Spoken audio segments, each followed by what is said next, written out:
যে ট্রাম যাইতেছে সবার সাথে। তারপর এখানে সবাই সুন্দরভাবে চলাফেরা, এখানে ভালো স্টেশন এটা ট্রাম, ঠিক আছে। হ্যাঁ হ্যাঁ, আচ্ছা সমস্যা নাই। সবাই সবাই যে ট্রাম চলে যেতেছে না।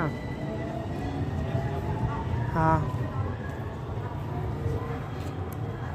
আচ্ছা,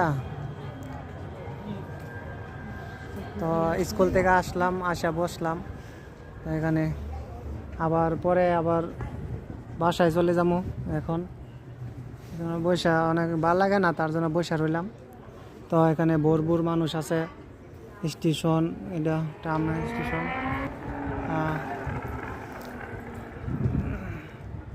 বসে রইলাম, এটা একটা মার্কেট শপিং মল।